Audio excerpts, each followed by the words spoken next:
Welcome to the Call to Worship podcast, where we look at all 188 Bible verses about worship. I'm your host, Craig Michael Davis, and I want to invite you to join me on my journey of worshiping God daily for 1 year. Over the next year, we'll look at all 188 Bible verses on worship, and I promise you that if you stick with me on this journey, God will radically transform your life. Well, let's get into it. Today, our text is Exodus 4:31, which says, "And the people believed, and when they heard that the Lord had visited the people of Israel, and that he had seen their affliction, they bowed their heads and worshipped." Today we enter into the great Exodus, really a fascinating historical event. At the beginning of Exodus, we read about Pharaoh oppressing Israel. The birth of Moses. We fast forward in chapter 3 to Moses around 80, meeting with God in the form of a burning bush. So here we are in chapter 4, after Moses had met with God, who promised to bring the Israelites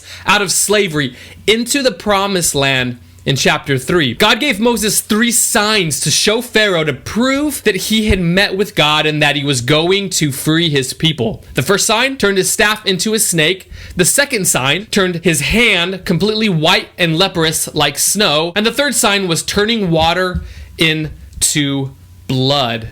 Now, even with these signs, God warned Moses. He said, Pharaoh will not believe because God had hardened Pharaoh's heart. Yet, Moses is sent to Pharaoh anyways. However, before he gets to Pharaoh, he gathers up the Israelites in verse 29. Then Moses and Aaron went and gathered together all of the elders of the people of Israel. Aaron spoke all the words that the Lord had spoken to Moses and did the signs in the sight of the people. And the people believed. And when they heard that the Lord had visited the people of Israel and that he had seen their affliction, they bowed their heads and worshipped. 3 times in a row now, we see God's people bowing their heads to worship. Genesis 24:26, Genesis 24:48, and now Exodus 4:31. And what a beautiful picture this is. God gives Moses a sign for the people that they will believe and worship. You know, Moses wasn't chosen for God's purpose because of how courageous or well-spoken he was as a leader. In fact, when God turned Moses' staff into a snake in Exodus 4:3, Moses ran from it. And skipping down to verse 10, Moses said to the Lord, "Oh, my Lord, I am not eloquent, either in the past or since you have spoken to your servant, but I am slow of speech and of tongue." See, God didn't choose you because of how great you are. He chose you despite all of your shortcomings. And he still loves you.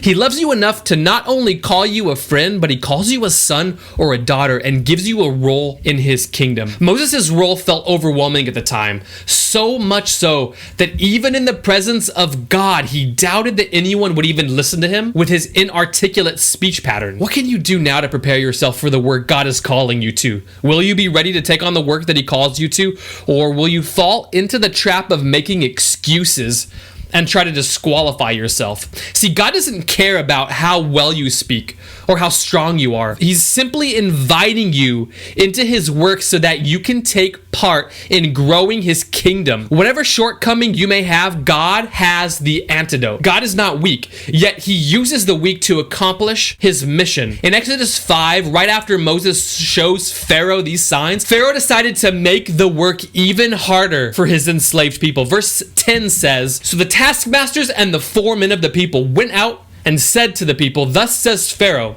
I will not give you straw.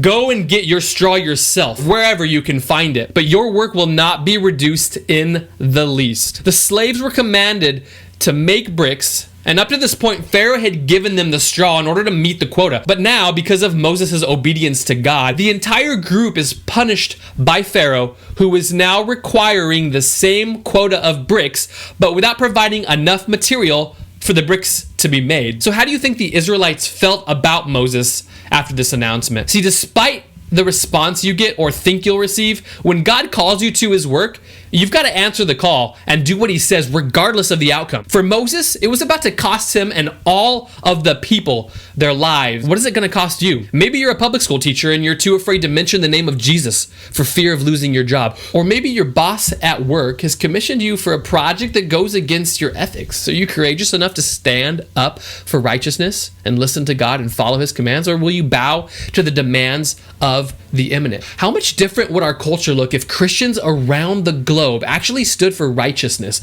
not just on Sunday morning at church, but each and every day throughout the week, in all things and in all places?